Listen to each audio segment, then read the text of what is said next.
کہ نماز نفس کی عزت ہے، اولیاء کی قسم یہ ہے کیا بچوں کہ نماز نفس کی عزت ہے، نماز نفس کی عزت ہے، یہ ہمارے جسم کی عزت ہے۔ مولوی حضرات سے دوسری طرف سنو، فقیروں سے نماز سنو تو فقیر کہتا ہے کہ بابے جو سر صرف اس کے آگے جھک جاتا ہے پھر اللہ اس کو کسی اور کے آگے نہیں جھکاتا۔ یہ راز دے رہا ہے نا دل سرور آپ کو، بس یہ مولانا حضرات بتائیں گے آپ کو کہ اور کیسے نا جائیے دوسرے مذہب میں دیکھیں، ہاتھی ہیں تو دیوتا، گائے ہے تو دیوتا، سانپ ہے تو دیوتا، بندر ہے تو دیوتا، جانور دیوتا۔ پھر اقبال کا وہ شعر میرے رسول صلی اللہ علیہ وسلم نے کہا ہٹاؤ یہ سارے دیوتا، وہ ایک سجدہ جسے تو گراں سمجھتا ہے، ایک سجدہ کر ان سارے سجدوں سے نجات پا، یہی تا پیغام۔ بسی ہے کرب و بلا تو کوئی جواز بھی ہے، کہ لٹا ہے گلشن زہرا تو کوئی راز بھی ہے۔ میں اس انداز میں آپ کو تبلیغ نہیں کر رہا، اپنی ذاتی تجربہ بتانے کی کوشش کر رہا ہوں۔ کیا کہ نماز نفس کی عزت ہے، اولیاء کی قسم، نماز نفس کی عزت ہے، اولیاء کی قسم، نماز دین کی حرمت ہے، اوصیاء کی قسم۔ ایک بچے نے سوال کیا تھا، جسٹ میریڈ ہے کہ ندیم بھائی آپ نے جو کہا وہ میں نے کیا، واقعی عزت کچھ اور بڑھ گئی۔ میں نے کہا کیا ہوا؟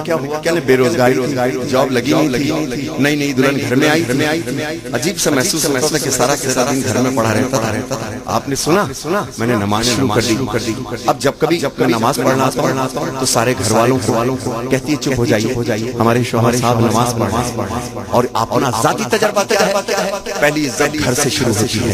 آپ جب وضو کر کے نماز کے لیے پڑھتے ہیں، نماز پہ کھڑے ہو تو دیکھیے بچوں کی ماں کہتی کیا ہے کہ آہستہ بولو بابا نماز پڑھ رہے ہیں، ٹی وی کی آواز آہستہ کر دو۔ تو کیا اس پہ غور نہیں کیا؟ تمہاری عزت شروع ہو گئی گھر سے، عزت شروع ہو گئی گھر سے کہ نماز نفس کی عزت ہے، اولیاء کی قسم، نماز دین کی حرمت ہے، اوصیاء کی قسم، کہ نماز حسن شرافت ہے، انبیاء کی قسم، نماز قصہ وحدت ہے، کبریا کی قسم،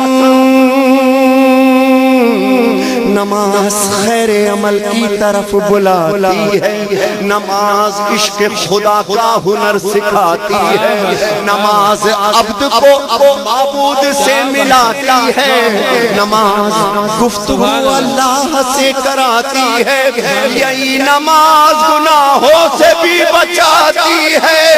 اور زندگی بھر نہ پڑھ نماز، لیکن نماز جنازہ کیا ہے کہ نماز قبر تلک ساتھ جاتی ہے، لا الہ الا اللہ۔ اب جو چاہتے ہیں کہ میں نے اچھی بات کری بولو لا الہ الا اللہ، لا الہ الا اللہ۔ اب کیا ہے جیو میرا بچہ، جیو شادمان میرا بچہ، جیو۔ اب وہ بات یہاں پہ کرنے والا ہوں کہ جو کہا جاتا ہے کہ ہم لوگ ماتم تو کرتے ہیں، ہم نماز نہیں، اکثر کہا جاتا ہے کہ ان کی نماز کچھ اور ہے، ان کا قرآن کچھ اور ہے۔ ممبر پہ کھڑا ہوں، علماء حضرت زیادہ بتائیں گے، سورہ الحمد سے لے کے والناس تک وہی قرآن ہے جو پوری دنیا کا قرآن ہے۔ یہی بات ہے، ٹھیک ہے۔ اللہ اکبر، اللہ بہت بڑا، یا رسول اللہ، اللہ ان کے رسول ہیں، اس کے بعد رسول کے بعد علی سب کچھ ہے، مگر محمد رسول اللہ کا غلام ہے۔ اس بات پہ ہمارا ایمان ہے، ہمارا عقیدہ ہے۔ سنو جزاک اللہ، جیو میرا بچہ، بس میں یہی دیکھنا، بس بیٹا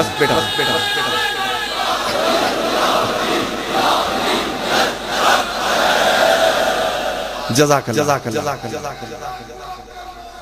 بے آ رہا ہوں آہستہ نتیجہ دوں گا انشاءاللہ، کیونکہ یہ کلام جیو میرا بچہ، یہ کلام میں نے کیسٹ میں پڑھا ہے۔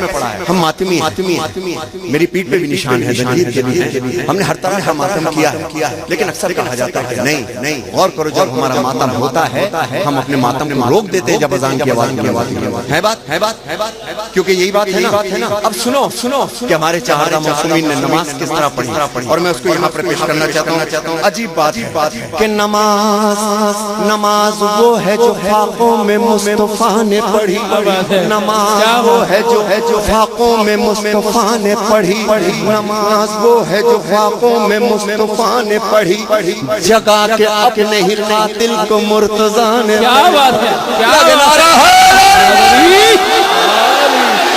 جزاک اللہ جزاک اللہ. آج تاریخی الوداع کروں گا.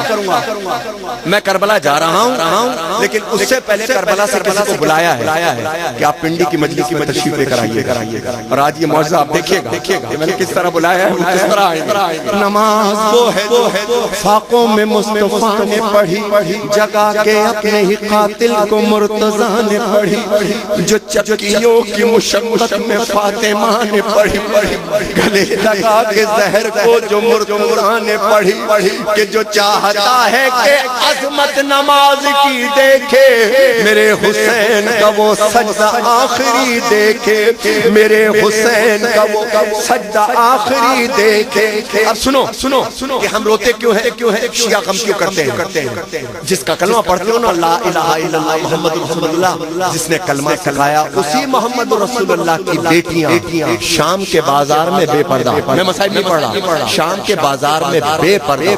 کتنا لمبا فاصلہ، کتنی جلدی تمہاری رسول کی بیٹیوں نے کس طرح طے کیا ہے کہ امام زین العابدین اکیلے بچے تھے قبلہ کربلا کے اندر، تو ان کو اونٹ کی پشت پر، برہنہ اونٹ کی پشت پر لٹا کے باندھا گیا تھا، اور ان کے ساتھ امام محمد باقر بھی. اب وہی چیز یہاں پہ پیش کر رہا ہوں کہ پڑھی نماز جو عابد نے پشت ناقہ پر، پڑھی نماز جو عابد نے پشت ناقہ پر ادا کیا، جسے باقر نے سختیاں سہ کر بیاں کیا، جسے جعفر نے برسر منبر اور رکوع میں برس رہے جس کے قاضم مضطر.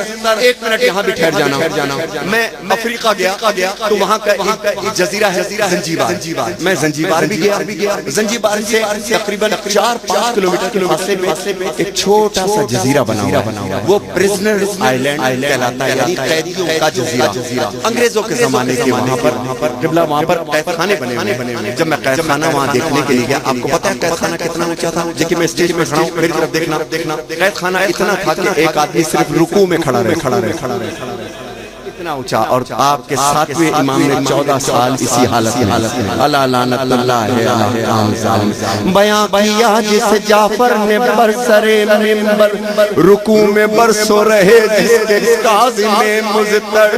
رضا نے لب پہ سری الرضا سجا کے پڑھی، تقی نے تقوی ابو طالبی بتا کے پڑھی، نقی نے نخوت باطل مٹا کے پڑھی، اور عسکری نے خبر آخری سنا کے پڑھی. اور پس نماز مصلی پہ رو رہا ہے کوئی، امام وقت ہے اور حجت خدا ہے کوئی. لا الہ الا اللہ، مل کے بولو بیٹا، لا